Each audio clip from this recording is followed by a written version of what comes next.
है, एक शुरुआत तो हो गई है, लेकिन इससे आगे बढ़ाना और तब एक्शन लें।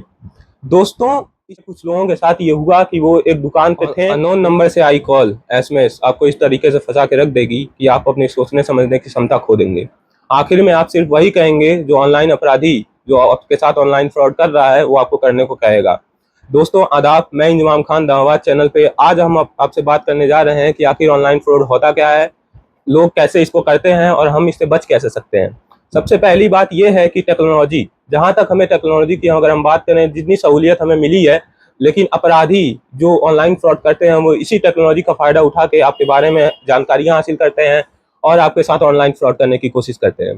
दोस्तों अगर मैं बात करूं तो ये आपको कॉल करेंगे के ऑफिसर, पुलिस या किसी हाई डिपार्टमेंट के ऑफिसर बन के, और वो आपसे कहेंगे कि आपके खिलाफ ये नंबर दर्ज है या आपके नाम पे कोई कोरियर आया है और उस पर आपके आधार और नंबर आपका दर्ज है। अगर मैं डिजिटल अरेस्ट नाम का कानून में कोई शब्द एग्जिस्ट ही नहीं करता। अगर मैं बात करूं तो ये सिर्फ आपको ब्लैकमेल करते हैं, आपको अलग अलग चीजें देकर आपको बहलाने फुसलाने की कोशिश करते हैं। इनके कई तरीके हैं। तो पहला तरीका मैं बात करने जा रहा हूँ, वो पहला तरीका है क्यूआर स्कैन। आज अगर हम देखते हैं तो क्यूआर स्कैन हर कोई इस्तेमाल कर रहा है पेमेंट करने के लिए। किसी शॉप पे जाता है, अपने फोन निकालता है, अपने बैंक के थ्रू वो मनी ट्रांसफर कर देता है। लेकिन इसी टेक्निक का फायदा उठा के आजकल ऑनलाइन फ्रॉड स्कैम कर रहे हैं। अगर मैं आपको बताऊं कि हाल ही में कुछ लोगों के साथ ये हुआ कि वो एक दुकान पे थे, उन्होंने क्यूआर स्कैन किया और स्कैन करते ही उनके मोबाइल पे नोटिफिकेशन आता है। जैसे ही उन्होंने यूपीआई पिन डाला और उसे अप्रूव किया, उनके अकाउंट में बैलेंस 0 हो गया। कई तरीके हैं जिससे हम बच सकते हैं कि क्यूआर स्कैन करने से पहले हम उसे 2 बार वेरीफाई करें, हम जाने कि हम किसे पेमेंट कर रहे हैं और किस गेटवे का इस्तेमाल करके हम पेमेंट कर रहे हैं, ताकि हम इससे बच करें। दूसरा तरीका जो ऑनलाइन फ्रॉड करने वाले इस्तेमाल करते हैं वो है सेक्सट्रेशन। इसमें एक सामान्य नागरिक को एक वीडियो कॉल आता है, उस वीडियो कॉल में अश्लील हरकतें करते हुए कुछ तस्वीरें दिखाई जाती हैं। उस तस्वीरों को देखते हुए ऑनलाइन फ्रॉड आपकी वीडियो बना लेते हैं। वीडियो को दिखा के वो आपको ब्लैकमेल करते हैं। वो आपके ऊपर तरह तरह के चीजें का इल्जाम लगाते हैं और कहते हैं अगर आपने मुझे पैसा नहीं भेजा तो मैं ये वीडियो सोशल मीडिया पर वायरल कर दूंगा। दोस्तों इस तीसरा तरीका जो सबसे आमतौर पर ऑनलाइन फ्रॉड करने वाले इस्तेमाल करते हैं वो है टेलीग्राम फ्रॉड। दोस्तों टेलीग्राम फ्रॉड आजकल बहुत आम हो गया है। लोगों को बिटकॉइन जैसी कई लालच भरी चीजों देकर, by one get one free का ऑफर देकर कि इतना अमाउंट आप हमारे अगर उसमें इन्वेस्ट करते हैं तो आपको फायदे होंगे, लेकिन ऐसा कुछ नहीं होता दोस्तों इसका फायदा उठा के ऑनलाइन फ्रॉड करने वाले आपको social media, WhatsApp, Facebook, Instagram तक ब्लैकमेल कर सकते हैं और आपकी सारी जानकारियां वो वहीं से उठाते हैं। दोस्तों मैं यही बताना चाहता हूं कि इसका इस्तेमाल करके वो आपको फ्रॉड के झांसे में फंसाते हैं और आपको इस तरीके से उलझा देते हैं कि आप इंट्रोवर्ट हो जाते हैं। आपको घर में बंद कर लिया जाता है और आपको ये तक नहीं सोचने दिया जाता कि आप आगे क्या करें। और जो डेवलप हो रही है वो है एआई। एआई आमतौर पे आर्टिफिशियल इंटेलिजेंस हर कोई इस्तेमाल कर रहा है अपनी मदद के लिए, इंसानों की सहूलियत के लिए वो बनाई गई थी, लेकिन इसी का फायदा उठा के आजकल ऑनलाइन फ्रॉड करने वाले इसका गलत इस्तेमाल कर रहे हैं ना। एक शख्स को कॉल आया कि उसकी बेटी को उसने किडनैप कर लिया है और उसकी बेटी उसके सामने बैठी हुई थी। लेकिन अगर मैं आपको बताऊं कि अगर उसकी बेटी उसके सामने नहीं बैठी होती तो शायद वो इंसान उस पर भरोसा कर लेता कि मेरी बेटी उसके कब्जे में है। इसी का फायदा उठा के एआई वॉइसिंग की जाती है। इससे एआई आर्टिफिशियल इंटेलिजेंस की बेटी का सीधा 100% हम उसमें कोई डिफ्रेंशिएट नहीं कर सकते कि ये एआई से जो वॉइस डेवलप की जा रही है वो उसकी बेटी की थी या नहीं।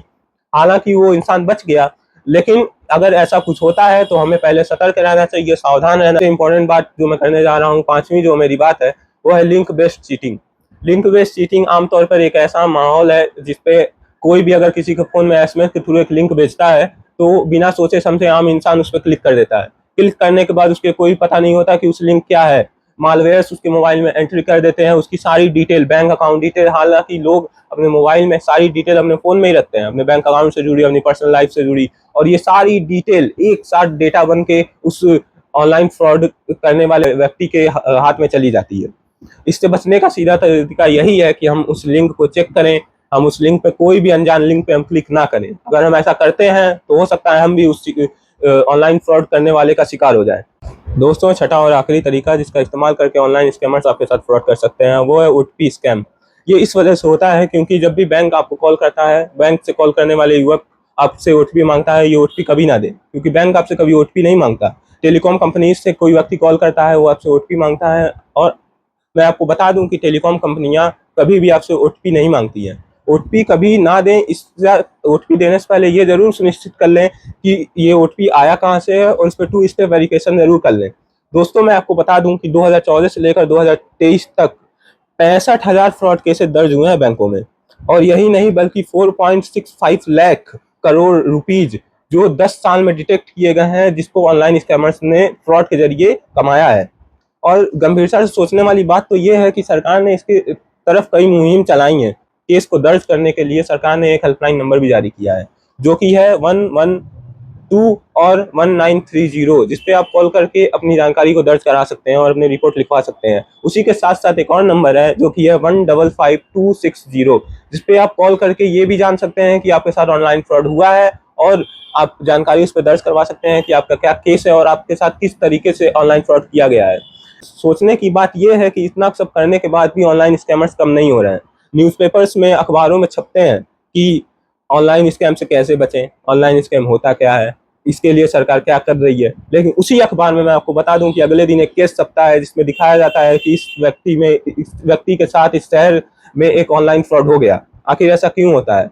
सोचने की बात तो यही है, और विशेषज्ञों का मानना भी यही है कि गंभीरता से इसके बारे में जांच तो किया जा रहा है, लेकिन ग्राउंड स्तर पर इसका कोई प्रभाव नहीं हो रहा है, ताकि क्राइम करने वालों के दिल में डर बैठ जाए। मसला तो ये है कि national cyber crime report portal NCRP में भी 59,000 कॉल्स आए हैं इस मामले में कि वो साइबर क्राइम से कैसे बच सकते हैं, और उनके पास अगर कॉल आता है तो वो उससे कैसे डील करें। सोचने की बात ये भी है कि आखिर सरकार इसके खिलाफ कोई मुहिम चला तो रही है, लेकिन उसका कोई फायदा हमें अगर ग्राउंड स्तर पे अगर हम देखें तो नहीं मिल रहा है। दोस्तों, सरकार ने एक मुहिम तो चला दी है, एक शुरुआत तो हो गई है, लेकिन इससे आगे बढ़ाना हमारा ही काम है। और इससे बचने के लिए सिर्फ एक ही रास्ता है कि हम जागरूक बने और हम इस सब चीज़ों के बारे में जानें और आगे भी लोगों को बताएं। इसी मामले में मन की बात में हमारे देश के प्रधानमंत्री श्री नरेंद्र मोदी जी ने अपनी बात रखी, और 3 स्टेप फार्मूला उन्होंने दिया कि जब भी आपको कोई साइबर अपराधी कॉल करे तो रुके, सोचें और तब एक्शन लें। दोस्तों, इसी रिपोर्ट को आगे आप देख सकते हैं रिटन फॉर्म में, चैनल के कार्यकर्ता अहमद आतिफ साहब के द्वारा लिखी हुई है। आप हमारे वेबसाइट पोर्टल theawaz.in पर जाके इसे पढ़ सकते हैं। जुड़े रहें हमारे चैनल के साथ, सब्सक्राइब करें अगर वीडियो आपको अच्छी लगे, शेयर करें, लाइक करें, ताकि और लोगों तक भी ये जानकारी पहुंच सके। मैं इंजमाम खान, द आवाज, गोरखपुर।